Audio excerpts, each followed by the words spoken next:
ఆరోగ్యానికి సంబంధించి, ఆహారానికి సంబంధించి మీరు కొన్ని విలువైన విషయాలు తెలుసుకోవాలి. వీటి మీద మీకు తప్పనిసరిగా కనీస అవగాహన ఉండాలి.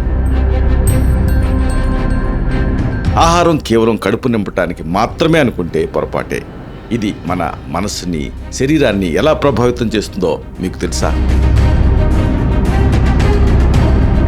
ఆహారమే ఔషధం అని ఆయుర్వేదం ఎందుకు చెప్తుంది?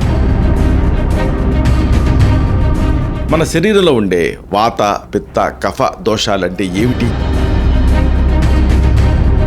తామసిక ఆహారం మనల్ని బద్ధకస్తుల్ని, అనారోగ్యవంతుల్ని చేస్తుందని మీకు తెలుసా? తినేటప్పుడు కోపంగా ఉంటే అది మన జీర్ణశక్తిని ఎలా దెబ్బతీస్తుంది? ఇలాంటి ఎన్నో రహస్యాల్ని, అంశాల్ని మనం బాగా లోతుగా, కూలంకషంగా ఈ వీడియోలో తెలుసుకుందాం. మనొక వీడియోలో చెప్పుకున్నాము. దాని తాలూకు లింక్ని కింద ఇస్తున్నాను. దీన్ని క్లిక్ చేయడం ద్వారా ఈ మొత్తం సమాచారాన్ని మీరు చూడొచ్చు.